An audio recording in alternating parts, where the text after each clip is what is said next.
مرحبا مرحبا مرحبا لیکن میں پوچھنا چاہتا ہوں، باپ شراب پیے بیٹا نمازی کیسے ہوگا؟ ماں موویز اور فلمیں دیکھے بیٹیاں باوقار کیسے ہوں گی؟ صاحب باپ جوا کھیلے، زنا کرے، برائی میں مست رہے، ماں ناچ گانے فلم سینما بازی میں مست رہے، صاحب جب ماں باپ گناہوں کے دلدل میں پھنسے رہیں گے بیٹا نیک ہو یہ کیسے ہوگا؟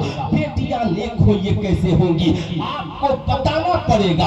اے میری قوم کے شہزادے اور شہزادیوں، آپ میاں بیوی ہو تو آپ ایک ساتھ معذاللہ فلم دیکھ سکتے ہو، ایک ساتھ بازار جا سکتے ہو، ایک ساتھ مارکیٹ جا سکتے ہو، ایک ساتھ سفر پہ نکل سکتے ہو، تو ساری دنیا سو جائے تو رات کی تنہائی میں میاں بیوی مصلی بچھا کر خدا کی بارگاہ میں سجدہ کیوں نہیں کر سکتے ہو؟ خدا کی بارگاہ میں دعائیں کیوں نہیں کر سکتے ہو؟ خدا کی بارگاہ میں اولادوں کی بھلائی کے لیے دعائیں کیوں نہیں مانگ سکتے ہو؟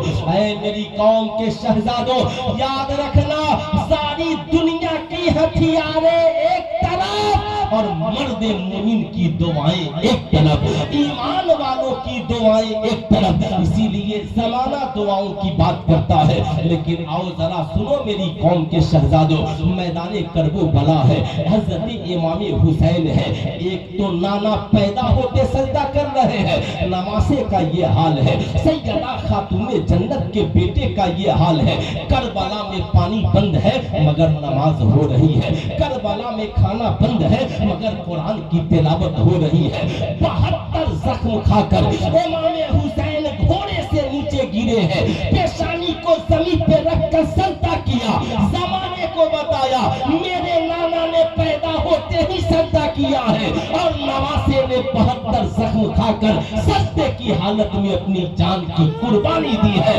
تاکہ زمانہ جان جائے نانا نے بھی بتایا ہے سجدہ نہ چھوڑنا، اور کربلا میں نواسے نے بھی بتایا ہے زندگی میں کبھی سجدہ، ہاتھ اٹھا کر بولے کبھی سجدہ، پورا مجمع ہاتھ اٹھا کر بولے کبھی سجدہ نہ چھوڑنا۔ ہے کوئی حسینی نوجوان، صرف ایک نوجوان جو کھڑے ہو کر کہے انشاءاللہ کل سے ہم 5 وقت کی نماز پڑھیں گے؟ صرف ایک نوجوان کوئی ہے؟ ہم بھی دیکھنا چاہتے ہیں۔ ماشاءاللہ، آئیے ادھر مصافحہ ہو جائے آپ سے۔ ماشاءاللہ ماشاءاللہ، کیا بات ہے! ماشاءاللہ ماشاءاللہ، یہ عبد المالک بھائی کو اللہ تعالیٰ علم میں، عمر میں، عمل میں خوب برکت عطا فرمائے، کمائی روزی روزگار میں۔ میں اس لیے نہیں بلایا کہ میری تقریر کا کیریج بڑھ جائے گا، اور میں اس لیے بھی نہیں ان کو بلایا، میں یہ بتانا چاہ رہا تھا جو لوگ آج بھارت میں تقریریں کر رہے ہیں کہ جلسوں سے کیا فائدہ ہے، انہیں یہ بھی جاننا چاہیے کہ یہ جلسے نہیں ہوں گے تو ایمان میں تازگی پیدا نہیں ہوگی۔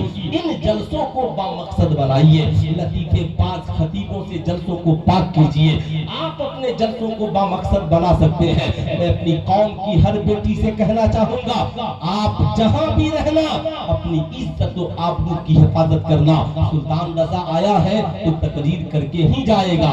بولیے انشاءاللہ ہم سب کو نمازی بننا چاہیے کہ نہیں بننا چاہیے؟ ارے ہاتھ اٹھا کر بولیے پورا مجمع بننا چاہیے کہ نہیں بننا چاہیے؟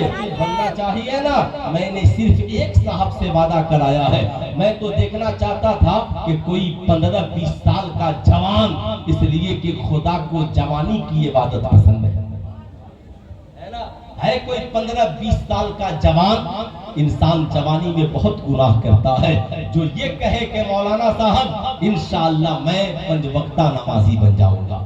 15-20 سال کا ایک نوجوان صرف ہمیں چاہیے، دیکھنا ہے وہ نوجوان کب تیار ہوتا ہے، کس ماں کا چہیتا بیٹا ہے۔ یاد رکھیے گا، برا مت مانیے گا، لوگ نبی کی آمد سے پہلے اپنی مرضی سے زندگی گزارتے تھے، صاحب لوگ اپنی طبیعت کی معذاللہ شراب خانے میں چلے گئے، جوا خانے میں چلے گئے، جس عورت کے ساتھ چاہا رات گزار لیا۔ ایک عورت 10 مردوں کے ساتھ زندگی گزارتی تھی، جسے چاہا نوکر بنا لیا، ماں کو خادمہ بنا کر کے رکھ لیا، لیکن نبی کے آنے کے بعد آمنہ کے لال نے لوگوں کا مزاج بدل دیا، انسانوں کی تقدیر بدل گئی، انسانوں کا مزاج بدل گیا۔ اطمینان سے بیٹھو ورنہ گھر چلے جاؤ۔ ٹھیک ہے وہ بھی اطمینان سے بیٹھو ذرا ایک بار محبت سے دونوں ہاتھوں کو اٹھا کر بول دیں یا رسول اللہ اور ذرا پیار سے بول دیں یا حبیب اللہ کفار مکہ نبی کی آمد کے بعد پریشان ہو گئے وہ چاہتے تھے ہم بھی اپنی مرضی سے زندگی گزارے جیسے آج ہماری قوم کا نوجوان بھی سوچتا ہے ہم بھی اپنی مرضی سے جئیں جب چاہا کان میں بالی پہن لیا جب چاہا ہاتھ میں کڑا پہن لیا جب چاہا گلے میں چین پہن لیا اے میری قوم کا نوجوان سنو یاد رکھنا اللہ کے نبی نے فرمایا من تشبہ بقوم فہو منہم جو جس قوم سے مشابہت کرے گا اس کا انجام اسی کے ساتھ ہوگا ہاتھ میں کڑا پہننا یہ سکھوں کا طریقہ ہے یہ فرینچ کا داڑھی رکھنا یہ یہودیوں اسرائیلیوں نصرانیوں کا طریقہ ہے کمر تک بال بڑھا کر چوٹی باندھ لینا یہ کافروں کا طریقہ ہے آپ پاکستان کے ان نعت خواں ایکٹر کو مت دیکھیے جو بال میں ربڑ لگا کر کے نعت پڑھتا ہے آج تو افسوس ہے جلسوں میں عالم کی ضرورت نہیں جلسوں میں بھی اب ایکٹر کی ضرورت ہے جس کا چشمہ بھی رنگین ہو